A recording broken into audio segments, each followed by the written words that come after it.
Hello everyone, this is part 1 of What If Naruto Found His Soulmate. This story is made by Honder, and I hope you guys enjoy this video and to like, to subscribe, to share, and check out the playlist, to see more comment down below.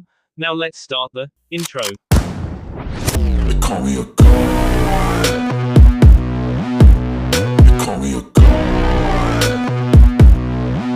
They call me a god. Join my membership, the perks are great. It's in the description. Be sure to like and subscribe, it gives me more motivation. Enjoy. Naruto, 5 years had passed since he was a naive 12-years-old boy, since he was just a kid. Wish he had that these times would never go away, would never fade. But time had other plans. So much had happened. Uzumaki Naruto, a legend that many would remember for a long time in the future. He grew up being hated by everyone in his village, in the very grounds that he called home. Being only human, he hated them back for it but didn't retaliate, didn't seek revenge. No, this boy was special, for he knew other ways of avenging, other ways of opening one's eyes. After so many years of scorn, hate, he kept striving on to prove to the people of Konoha what he truly was, to show them a human being worthy of attention. And all this pain, all this misery, all of it for just one thing, and that thing was the bane of his life till now, it was the destruction of his happiness. Kyuubi no Yoko, the Lord of Demons, the mightiest being known in existence. A single swing of his kilometer-long tails could undo cities and mountains alike, make tsunamis rise from the seas and devour all. The mightiest demon, in the body of a child. It was a burden, his burden, and all this time he had to endure alone, he had to move forward alone, he had to take each step on his very own. But aside being a Jinchuriki, he was also human. And humans all have a weak point, don't they? His was his emotions, the lack of human contact not allowing him to grasp the meaning of feelings as those of love, be it romantic, parental or brotherly. Loneliness, it was his greatest enemy, the black mist of his life that he fought to erase, the flame that consumed his heart yet he strived to extinguish. Such was he, Uzumaki Naruto, a lonely human that sought acceptance for being different, a little boy that needed the love he was deprived, and a now grown man that wanted to prove his worth. But, since his adventures began, so did change come in his life. His first real friends were Haruno Sakura, classmate of his till the graduation, afterwards his teammate. The girl he sought after all this time, the girl he wanted to take away from the Uchiha that didn't even acknowledge her existence lest he was forced to. Was it really love that he felt towards her? Was this the real thing? And if it was, how could he really know? The Uchiha Sasuke. He was and is his greatest rival as a ninja, his best friend in life and death, his brother in all but blood. And so as life went on they communicated, in their own way. In between their spars and rude words, their curses and injuries, their missions and contradictions, they trusted each other. Yet fate is a cruel mistress. Sasuke was an avenger, his very heart could sink to the darkness, if it was for him to gain power, to become strong, in order to defeat the one he despised. The one he hated, the mayor of his family, the bane of his existence. Uchiha Itachi, his once older brother, for this very reason, he left his village, his home, his life, to finish his quest for revenge. And the snake Sannin, the Shuriman known as Orochimaru, was more than happy to give it. But the cost would be great. Naruto wouldn't let this slide, wouldn't let his best friend, his brother slip away in the darkness, slip away in the cold again. So he journeyed on, to find him. At the first attempt he failed by an inch, Sasuke slipping from his grasp if only because of his own foolishness, or maybe the light of his heart. After 3 years, after his training alongside the frog Sannin, alongside Jiraiya, he ventured once more in the darkness to retrieve him. And he succeeded, for his brother was finally free from the madness of the cursed seal, was free from the binds of Orochimaru. And so he returned, back to Konoha, back home. Even so, the Uzumaki had yet once more to deal with another problem that arose, or was always there. He had left out of account that, bringing Sasuke back would most likely ruin his own life in a way, for Sakura once more had eyes only for him, had eyes only to help him recover and reacquaint him with the life he once had. Her affections didn't go unnoticed by the blonde, but neither did the fact that she cared about him too, if not as much.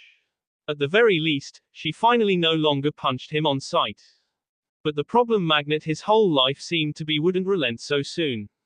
Now the hunters came into view, the hunters of what lied within him, the ones that sought to destroy his very soul in order to take what lied behind. A criminal organization known across the elemental nations for the various nuke nins that occupied it. The ones that called themselves Dawn. Akatsuki. They have been hunting him for years and now was at long last their final strike. A battle raged on at the Valley of the End, where once two brothers in all but blood fought against each other, now combined their powers to bring down the common enemy. Swords clashed, techniques light up the sky, explosions and scorched earth accompanying it all. The battlefield clearly showed the marks the combatants left behind, marks of devastation. But none was about to relent, none was about to give in. Naruto, having trained under the legendary Sannin, Jiraiya the Frog Summoner, was a force to be reckoned with as he battled to overpower Kisame. Both shinobi had chakra reserves beyond humanly possible, both had stamina far from normal. And both wanted each other's blood.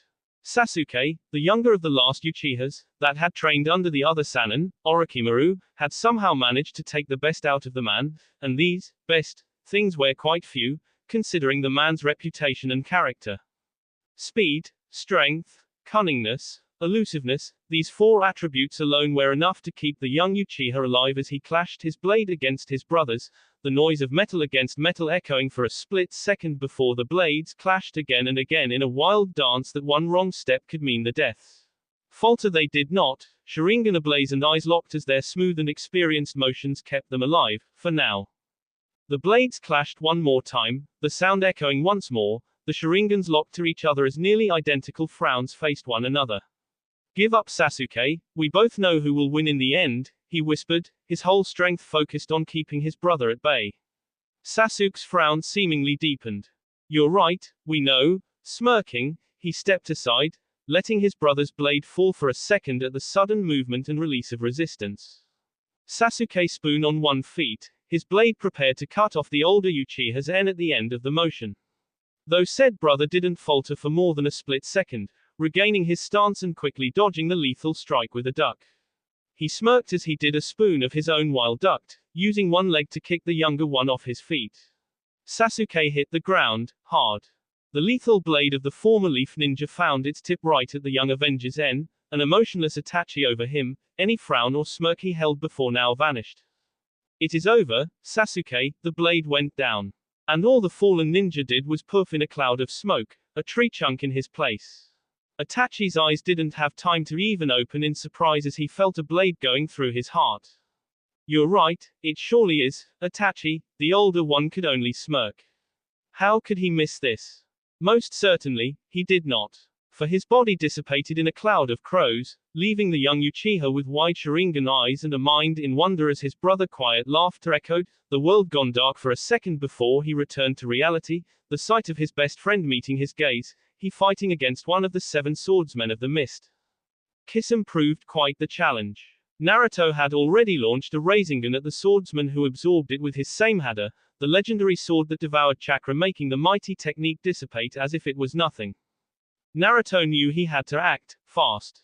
His hands came to a familiar seal as shadow clones made their entrance into existence with several puffs of smoke. They all charged the shark man head on, the smoke of their birth giving him a slight advantage in the element of surprise. Kisame faltered for a moment after hesitantly kicking one of the clones that came out of nowhere. This moment was all the clones needed.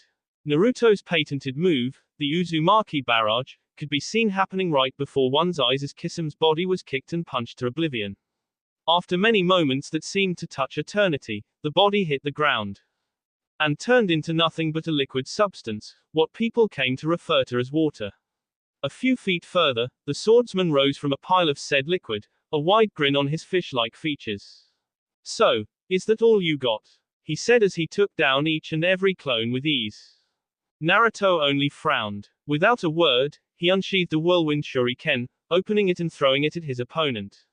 Kisame's smirk could be seen widening as the weapon was even larger than the normal shuriken of this type, making it slower and easier to avoid. He just caught the weapon in one hand, a slight trail of blood falling for the cut skin. He threw the weapon behind him as if it was nothing, bringing his hand before his face, licking the blood of as if he enjoyed it. Naruto charged forward, kunai drawn in one hand as he prepared to clash with same honder.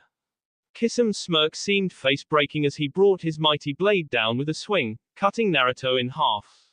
Only for him to dissipate into smoke, the Fuma Shuriken from a mere minute ago lying before him. The former ninja of the mist knew better though than to allow himself to be caught in such a simple trap. Turning around, he blocked an incoming hail of shuriken and kunai with his blade, the weaponry hitting the ground. And as if on cue, a company of 7 more ninjas arrived in the scene, all in black cloaks with red clouds, more members of the Dawn. They stood still and waited upon Uchiha Madara's head, seemingly just sitting back and enjoying the battle before them. Naruto frowned as fear gripped his heart. He and Sasuke were clearly outnumbered. He turned around to see the swordsman holding Samehada high, preparing to strike the teen town and probably cut him in half. His wicked smirk was all across his face, as the blade descended upon the blonde. Naruto was frozen for a second before registering what was going to happen in his troubled mind. In the last split second, he jumped out of the way from the fatal attack.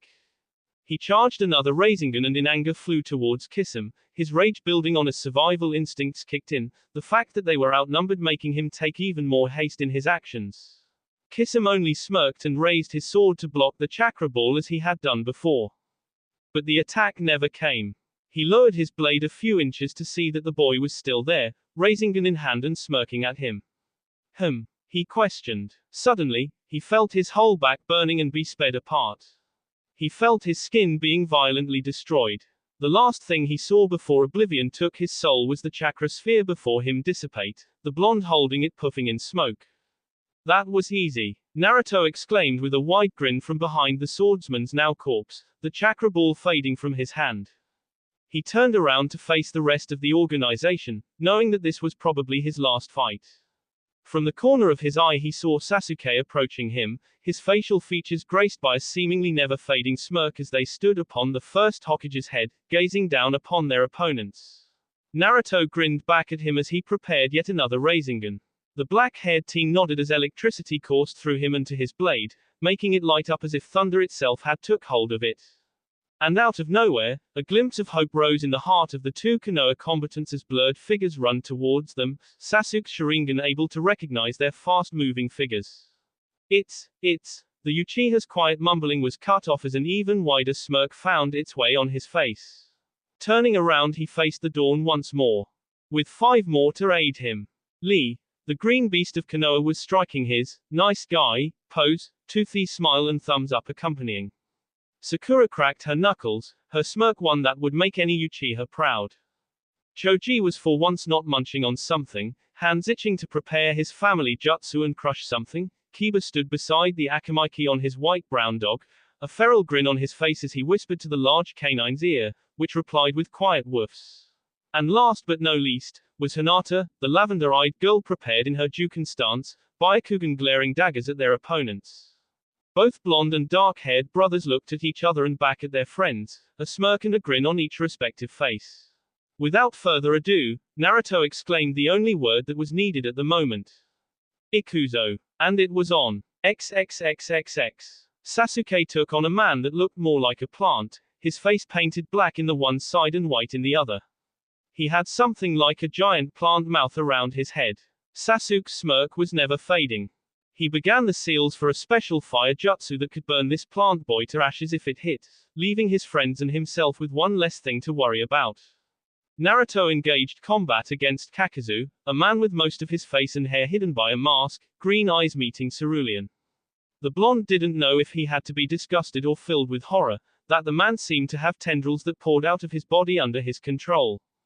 Sakura and Lee found it hard to combat against Hidden and his techniques, his powers over immortality and specialization in close combat efficient against the Konoha shinobi, whose whole power lied in melee and their strikes couldn't possibly destroy him. Kiba, Choji and Hinata all fought against Pain, or his 6th boss whatsoever. Choji's oversized abilities seemed efficient at some points since his massive strikes needed a good deal of speed to avoid. Plus that whenever each of them tried to escape Choji's crushing attacks, Kiba and Hinata waited for them. An hour, a decade, an eternity, none of them knew how much time had passed as the sun was beginning to rest into the forest, the light of the sunset washing the battlefield. The Uchiha had managed to set his opponent ablaze quickly enough. When he was done with the seals, he had charged Seku head-on, the plant man only smirking as he vanished in the ground. It didn't take much for Sasuke's quick mind to know what was coming next. In a matter of a second, he turned around, his grand fireball technique shot straight on Seku's face, incarnating him to dust. Sakura's mighty punches had managed to literally make a hole in the concrete ground. Lee's blinding speed without his weights was enough to outmaneuver Hidden's slow yet lethal attacks. And so on, they had managed to throw the immortal into the pit. Sakura's explosive tags scattered throughout the hole as Choji's enlarged hands kept Hidden from escaping. When it was all over and after a plenty of threats and curses from a now buried Jashin follower, the three went to keep on their fight against the leader and his sixth boss, against the Rinnegan. Naruto's battle was simply spectacular as he had managed to defeat the Tendril Man with one of the mightiest techniques any of them had ever seen, Futen Raisin Shuriken. Unfortunately though, the blonde was utterly exhausted after he had managed to hit his opponent, the remaining of his chakra lost in one mighty move. And now, all his friends combated against the 6 paths of pain. The God Realm seemed quite the hard one to beat as his power pushed back any attack or jutsu. All the boss worked in perfect coordination, not a single mistake made. On and on they fought, each ninja falling one after the other, yet taking one of the boss with him. In the end, only Kiba and Hinata remained vigilant. Gatsuga. The Inuzuka shouted as twin Kibas charged forward against the final body, God Realm. The attack was easily repelled though. What insolence, he said emotionlessly, his hands forming quick hand seals and then slamming to the ground, the still recovering Inuzuka caught in and caged in a small dome of rock and earth, no escape visible as he and his dog were lost from sight. After a few seconds and another set of hand seals, Kaiten, Dragon Destroyer no Jutsu. Pain exclaimed, and out of his mouth flew an enormous fire dragon. He let out a fearsome roar and went directly on Hinata. Said girl couldn't run, she knew this dragon could follow her anywhere until it hit her. So she did the only thing possible. Heikishu Kaiten, she exclaimed and started spinning. The mighty Hyuga technique finally came in handy as the dragon was repelled by the blue barrier. After a few seconds of immense pressure, the spin stopped and the dragon faded. Hinata had used the last of her chakra to block this rather powerful attack. The rest was gone in her Juken, the intense melee battle she had with God Realm having exhausted her. She faltered, if only for a moment, and pain rushed in and gave her a good kick in the stomach that launched her on the nearby tree. His deathly pale face didn't betray any emotion as he neared. She groaned in pain as she tried to stand, her body though faltering. She felt as if her inner world was about to come out at the bare thought of standing, and her feet felt numb from the extensive battle. They gave away and gravity took its toll as she fell back on the tree, helpless. Pain went forward to complete his task, a kunai in his hand and Rinnegan eyes gazing down upon the weakened Hyuga, she weakly looking up at him, trying to force her hands to move, to do something.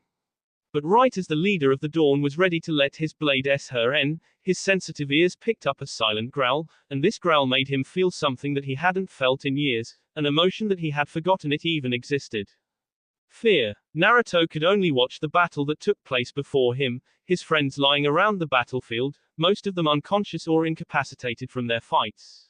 They were helpless, pain would through each and every one of them when he was done with her, Hinata, he was going to K Hinata. He was going to K them. No, he wouldn't allow this, he had the power to retaliate, he knew he had it, but, what if his friends saw him? What if they saw what lied within? Pain's blade was now inches away from her end. He couldn't stand it. He couldn't lose her. He couldn't allow one of his closest friends to slip away, to fall in the grasp of death. He would stop it, he would stop him. He tried to imagine her corpse, and that only added in the rage that had begun building inside, the bloodlust that was about to conquer his senses, the fear that gripped his heart, the dread that filled his soul. No, pain would And so he let it free, he let the power consume him as the red demonic chakra coursed through him, empowering his weakened body. Any injury his arm had suffered from the Futen Raisin Shuriken had vanished as the evil chakra enhanced his healing process. Unconsciously, he let out a silent growl, 2 tails forming behind him as he fought with every ounce of his control to not let any more of it sip in. He opened his eyes to gaze upon emotionless Rinnegan ones, gazing at him with wonder from afar. So, is this the power of a Jinchuriki? He could smirk at the scene, but Naruto didn't reply as the cloak of the fox took hold over his body, blood-red eyes glaring at the Rinnegan wielder. Said man only ignored the boy as he returned to his task. Hinata watched in awe and fear at the same time at the blonde, his golden hair now gone wild, his whisker marks thicker, his nails claws. She felt awe, for it was the first time she saw him giving off so much power. And fear, for the chakra was just swimming with evil, bloodlust, hate. Was Naruto really capable of such emotions? But all these thoughts left her mind as she saw pain returning to get done with her and then face the Jinchuriki, and dread took hold on her once more. She hated herself, now she would without ever allowing the boy she loved to know of her affection, to know of her feelings, to know that he really wasn't alone, that there was someone there the whole time. She wanted to scream it at him right there and then, yet she found her voice disobeying as fear had tightened her lips shut. The emotions overwhelmed her as her grip on consciousness faltered, allowing her to fall in an abyss of darkness without at least feeling the physical pain. But her heart ached, so much that she was worried she would have a heart attack before pain would kill her. Only one image and 2 words laced on her mind before darkness took over. It was the image of a grinning blonde teen, the words, "I'm sorry," intertwined with the picture. Pain didn't hesitate as the tip of his blade touched her soft skin. His muscles were ready to move and it open, before a clawed hand gripped it, the iron grip seemingly impossible to escape from. The Rinnegan master only glanced at the possessed blonde, the slightest raise of an eyebrow the only emotion of surprise evident in his features. A second before this boy was nearly 50 yards away, and now, in the blink of an eye he was right in front of him, giving him a death glare and having a frown on his face that spoke volumes. "Don't touch her," he said in a dark tone, his eyes full of hate. If the leader of the Dawn had emotions, he would certainly smirk at the boy's foolishness. And seeing what his friend probably meant to him, he would sincerely take great pleasure in cutting her tea. Without further ado, he used his power to send the Jinchuriki away, several yards beyond. He once more turned to finish what he had started, kunai in hand. Yet again, before he could end this, a claw made of seemingly dense red chakra crushed on him, sending him flying in the sky. His eyes widened slightly in amazement that he hadn't seen this coming. He witnessed the birth of several clones on the ground, 3 groups, haste evident as each team prepared their respective Udama Rasengan. Pain could see what was coming. He prepared a dozen of kunais and shuriken in each hand, sending the weaponry flying at the clones. He had to take out at least 2 groups, otherwise, it would be the end of him. The weapons never met their target though as 2 giant red claws protected the clones from them. The cloaked man then did the last thing that came in his mind. He prepared another dragon destroyer, sending it flying against a group of the clones, the Rasengan and the fire technique clashing and dissipating against each other. His special ability repelled the next Udama, sending both technique and clones away. Yet he knew that the third couldn't be stopped, he couldn't dodge in mid-air neither could he repel it since his powers needed at least 2 more seconds of cooldown, 2 seconds that he didn't have. He closed his eyes, prepared for the end. Yet the technique hit nothing but paper, as both pain and the one that took him away seemingly disappeared into nothing. The real Naruto didn't bother to look at the scene. The QB-enhanced Udama Rasengan had probably reduced Pain's body to nothing. He slowly approached the fallen form of his comrade, of his friend. She was just lying there, probably unconscious from exhaustion. The menacing power resided back in him and he immediately felt his whole body going numb at the sudden lack of power. He fell to his knees, right next to her. Looking up and groaning in pain, he was glad of her serene face greeting his gaze, her body worn out from the battle, evident as it was from the slight bruises and cuts she sported. He could chuckle if it didn't hurt his whole chest in doing so, at the thought that he probably wasn't much better. He only allowed his body to rest next to her, a glance thrown around the battlefield. The statues that guarded over the valley were quite damaged now, the combat not allowing the landscape to escape its destructive grasp. Atop the Hokage's head was Choji and Sasuke, both probably unconscious, on Madara's head lied Lee and Sakura, Pain's summoning body lying in between them. And quite a few meters away from him was Kiba's chakra-draining prison, which had now dissipated leaving a near-S Inuzuka and his dog behind from chakra exhaustion. Beyond the trees, he could see the Anbu along with medic teams arriving. Good. He let one last glance fall on the girl next to him, a small smile on his face. He had done it, they were all alive. With these thoughts, he let unconsciousness grasp him as well, not knowing that the girl's head had somehow managed to rest on his shoulder. XXXXX. He should have known better. Tsunade was less than pleased that the blonde had encountered Akatsuki all on his own with only Sasuke for backup. If Hinata hadn't warned their friends about his absence and possible purpose, he would be long or lost in a cavern having his soul sped out. She had picked up anyone she found in her way, her concern about the blonde more than obvious. Said girl was now lying on a bed next to him, vases with flowers decorating their respective sides. This room had only 2 beds, and strangely she was put in there with him. The others were lost somewhere within this maze people came to call hospitals, the bane of all shinobi. He was in the least critical condition, having suffered only chakra depletion. Yet for some reason his legs didn't obey him, so he would have to stay in bed for the next few days. He couldn't understand why. Before he fell unconscious, his legs were working just fine. Later on, Tsunade had come in to inform him about her displeasure over his actions, hug him to death for being safe, berating him for making her worry so much, and finally telling him why he couldn't move his legs. Apparently, one of the medic nins had found it fun to mess with the demon brat. Thus he had rendered the blonde's lower limbs useless and later on claimed that it had happened in combat. Yet this particular Sannin wasn't a legend in the field of medics for nothing. The damage was way too clean and carefully made to be done in the stress of a battle. Probably, the man's only mistake was that he didn't want to utterly destroy the teen's legs. His carefulness was his undoing. For Tsunade's punch was enough to probably send the man somewhere towards snow country. And from then on, all shinobi knew better than to touch the blonde, lest they desired to face the Hokage's famous fists. So there he was, lying in a hospital bed, waiting for something to happen. The whole day was utterly boring with most of his friends being in their respective beds as well, his legs useless, not able to support his weight yet. He was thankful that he could at least stretch and bend them, thus making his stay at least a little less uncomfortable. And Hinata had yet to wake up. The girl was sleeping peacefully a meter or so away from him. He would have forgotten she was even there if he hadn't occasionally glanced at her form. God, she was just so quiet. But he liked her that way. It wouldn't really do if he had another punch lunching Sakura or Bing Ino in the company.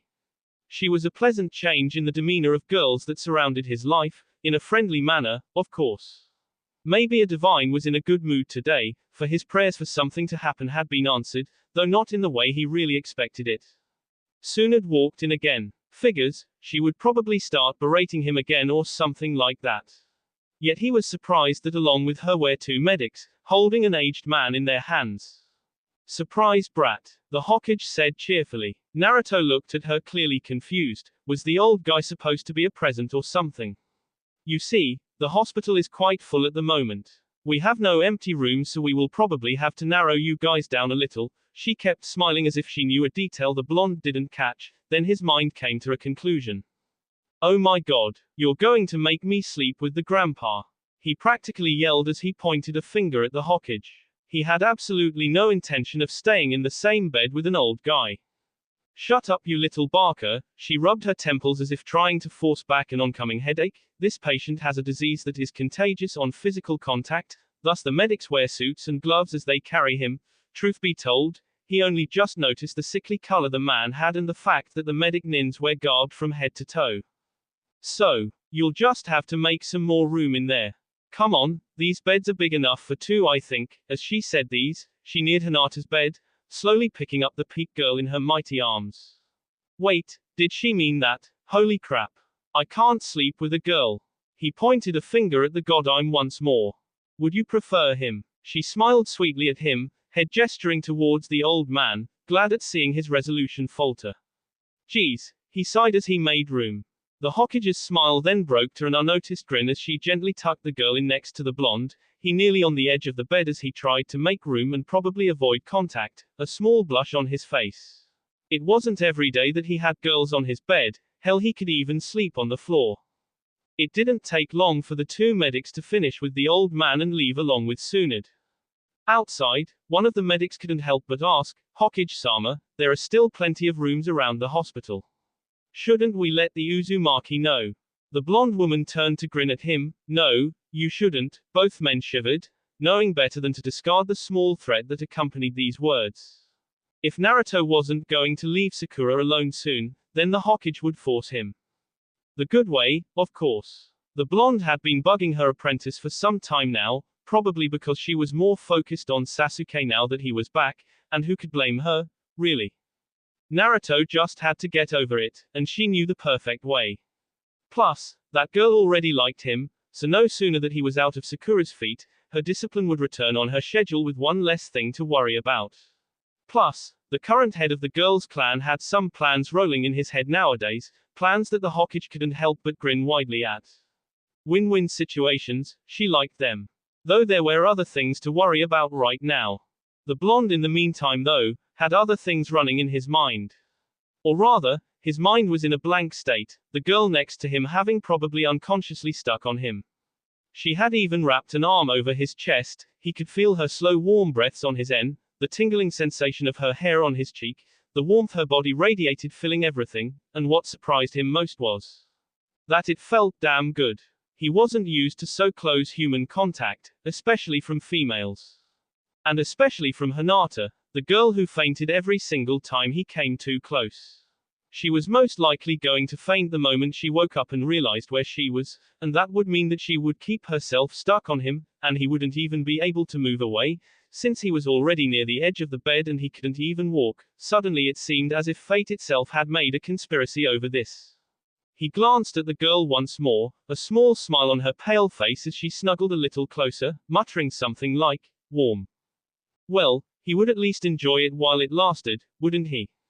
He smiled. He sure would. XXXXX. The next few days rolled by fast, as if in a haste. Though for Naruto, it was as if the world was moving in slow motion, the warmth of the girl next to him making all his worries simply vanish, for he could hardly think of anything else for that matter. It was also very helpful when he went to sleep, for it was so easier to succeed to slumber when it was so warm, and strangely, Hinata just didn't wake up. Or rather, unbeknownst to the blonde of course, when she did wake up the first time and realized her surroundings, she fainted on the spot of course. The next days when she kept finding herself in the same or a slightly altered position, she would just keep quiet and enjoy it, enjoy the fairy tale for as long as it lasted. XXXXX. It was a few weeks after the final battle at the Valley of the End. Konoha had retrieved most of the corpses from the battleground, even Hidden's buried one, in pieces of course. It was a little creepy that the man's head kept cursing them to dear heavens, but the Hokage would make sure he would be buried again soon, somewhere safer. Naruto in the meantime, while having recovered and out of the hospital, was walking down the streets of Konoha heading to the best ramen shop in the universe. Ichiraku Ramen was the best ramen stand in Konoha for him, its flavors unmatched around the world. His casual stroll there was peaceful and quiet, the streets of Konoha being rather unpopulated today. He took a sit there, contemplating on things he would otherwise label as trivial, maybe. All that mattered usually was to get a good deal of training, date Sakura-chan and rise to the top as the Hokage. What was bugging him right now then? His order of miso special came rather quickly, on the house from Tsuki, who was more than happy to have his favorite customer out of hospital. Naruto smiled at the simple remembrance of the structure. Wait, since when did he like hospitals? Maybe. He was most likely hallucinating at the moment. If he said to anyone he liked hospitals, people would surely think he was crazy, so he finished up his ramen, and after, roughly counting, 10 more bowls, headed towards the training grounds to probably call it a day. He knew a spot near the lake which was usually used for Suiten training. It was just perfect during the sunset, the waters glittering in the setting light, and when the moon finally took its place in the dark sky, its shadow would be cast on the crystal waters of the lake, a majestic sight to behold and the perfect way to relax. He was training all morning now, and well-earned rest was his favorite drug to close the day smoothly. And there he was, a few meters away from his personal spot, when he realized that it wasn't so personal anymore. It was easy to notice who it was. Even from behind, the dark blue hair and lavender white jacket gave away everything. Unless if there was any Hinata wannabe in Konoha. She wanted to stay somewhere away from her problems. Somewhere she could simply forget everything for a while, just escape reality. The demands of her father, the rules of the clan, her responsibilities as the heir, everything. She wanted all this to vanish. As she tried to let her mind drift away along with the setting sun, she noticed footsteps on the grass behind her. She turned around quickly to see who it was, surprise evident on her lavender eyes. She immediately blushed and turned around again to look at the lake, her cheeks having a rather bright shade of pink. He walked closer and saw her turning around to look. Though weird as it was, she turned back to the lake, maybe too quickly for him to not get a little suspicious. True, he wasn't a genius when it came to others' emotions, but he knew all too well how someone acted when he wanted to avoid someone. Humanity tended to do it to him occasionally anyway. May I sit here or you don't want company? He said, shooting her one of his trademark grins as she turned again at the sound of his voice. If he knew the girl well enough, she was most unlikely to decline, she was too kind to send someone away whatsoever. Her eyes went wide and she looked down at the grass. It's okay Naruto-kun, you see can sit here. She answered, her voice always in that soft tune. How could he describe her voice really? Maybe of an angel. He let the thought slide away as he sat down next to her, gazing at the sunset with a wide smile. Thanks. You see, this is my favorite spot near the lake. I come here at times, he said, his voice a little quieter than usual. This place could so easily calm him down. The scenery was just too good for him to ruin with his yelling. The girl though, having her attention on other things, blushed at seeing how close he was. F for what? She asked gently. He smiled even more, making her blush brighter. Well, I come to think usually. He said, what are you here for? He returned the question, looking at the peat form beside him that was finding the ground before her strangely amusing all of a sudden. Well, I come to think too, she said, her voice trailing off in the last words. He smiled again. For what? He asked, his voice half serious, half teasing. She raised her eyes to meet his, and blushed again when she saw that he was looking at her, but she just couldn't get off these eyes. She finally looked away and tried to gather the words. No, I just want to get away from my concerns about T the clan, about my life. I just wish the problems could just fade away. I wish I wasn't that weak for them. I just want to forget everything, if only for a moment, she said, and suddenly she felt two hands holding her shoulders. He turned her around to look at him in the eye. She blushed a bright red, as she always did when he touched her of course, but simply couldn't avert her gaze from these two blue orbs, not anymore. Hinata-chan, how many times must I say it? You are not weak. We have talked about this before. Stop thinking so low of yourself. In their eyes, you might seem weak, but you and I know that you are not. Let them believe what they want. You are not weak. You never were in my eyes, he said, trailing off at the last words and looking away. She could have swore she saw a small blush before he turned around to hide his features in the orange sunlight. She smiled, for she knew better than to take his encouraging words for granted. Thank you, Naruto-kun, she said, and he lifted his arms from her shoulders. She felt so happy. For at least once, she made him blush, for one reason or another, she just did. And her heart was pounding even more now. You know, Hinata-chan, I feel confused. Sakura-chan was always a friend to me. I always asked her on dates and she turned me down every single time. I just hoped that she would see me the way I saw her, and now that Sasuke is back, I just can't help but notice that there's no chance, not that there was before. He chuckled at his own words, yet Hinata couldn't believe in her ears. Naruto didn't like Sakura anymore. Truth be told, yes, she was closer to Sasuke now, but that didn't hold Naruto back before. What had changed now? She had to confirm it. Are you sure you like her? I mean, Sasuke-san wasn't a problem before, was he? She asked calmly, lavender eyes locked on his form with care, the stutter nearly out of her voice. She had become way more comfortable around him these last few months since they spent so much time together, on missions or on accidental meetings around the town. She was even able to not faint when he was very close, though the hospital thing was a rather more complicated matter. Yeah, but I don't know, it just doesn't feel right anymore, going after her, that is, he said a bit sadly, as if it pained him to think this way. Maybe she was right, maybe he didn't like Sakura that way anymore. She didn't return anything anyway. But what was wrong? What had changed so he didn't like Sakura now? He felt his heart getting heavy. Maybe, Hinata started to say, trying to comfort him after seeing the sadness in his eyes, But he cut her off, and his next words was something that she never expected to come from his mouth, not his. What is love, Hinata-chan? He asked, his sad eyes looking straight into her pale lavender ones. He could have sworn he lost a heartbeat when he saw her pale face being bathed in the fading orange sunlight. But that was trivial, maybe he was just tired. He couldn't help but notice the surprise these lavender pools held. Maybe she felt uncomfortable to answer, maybe she didn't even know. But she was better than that. Well, I think it's to devote yourself to someone. To want to be with him no matter his flaws, no matter his personality, you want to be close to him, to protect him. You love them for their flaws and respect them for their strengths. They mean the world to you, she said, and looked away from him at the last sentence, as if reminiscing something that she held dear, a dream that her hands reached out for, yet seemed so far away. He could see sadness in her eyes, the pain that loomed inside for things that maybe belonged to the past, maybe belonged to the present or in the future. That's what he liked about her eyes. The eyes of a usual Hyuga were always cold, uncaring, a block of ice that held back their soul. Yet hers were like twin moons that reflected her very essence in them, each feeling dancing in these pools as if wanting to catch someone's attention. At that moment, he wanted to hug her tight and tell her all was all right. He wanted to take that sadness away.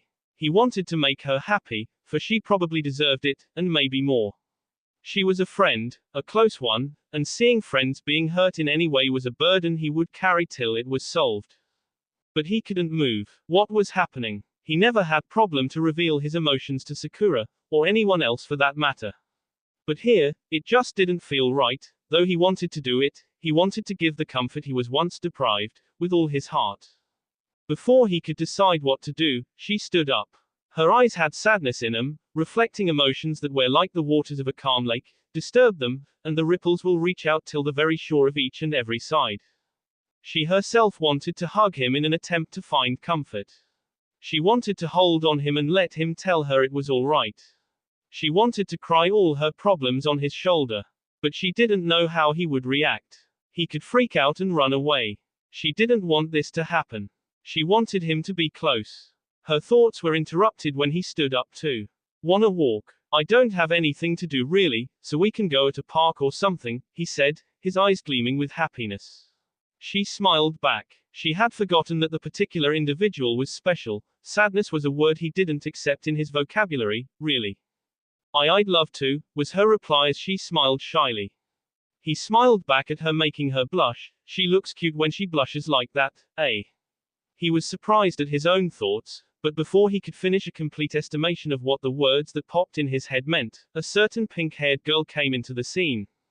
Oi, Naruto, Tsunade-sama wants to see you.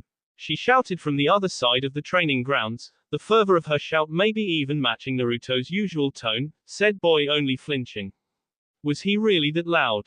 The Mednin then finally noticed the Hyuga who was blushing next to him. What's Hinata doing here? She thought to herself, not quite used to the blonde hanging around with her, since she could barely communicate properly with him as long as she remembered. Oi, Sakura, want to go on a date? Naruto shouted back while grinning widely. Sakura twitched an eyebrow in irritation. He was thinking about that even now. She would most likely have to tell her sensei that planner had failed. Hinata felt her heart fall to the ground, almost literally. Maybe he liked Sakura in the end. He just hadn't really realized it yet and asked her so he could figure it out.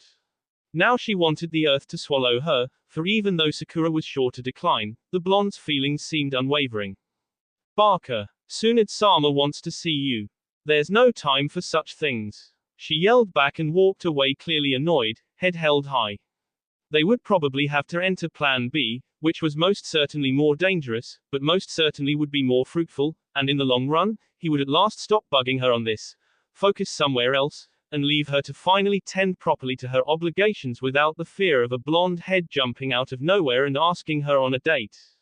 Naruto turned to Hinata to see the sadness covering her whole face. Had he done something wrong? Well, he grinned widely, see what I mean? It's like asking a wall on a date. No matter how many times you say it, the answer will always be the same, he said and began laughing lightly at his own little joke. Her eyes were wide as she looked at him. Maybe there was a chance, wasn't there? It's getting funnier every time. If you exclude the part that she starts beating me senseless, of course, he said and began laughing again. She couldn't help but giggle at the comment.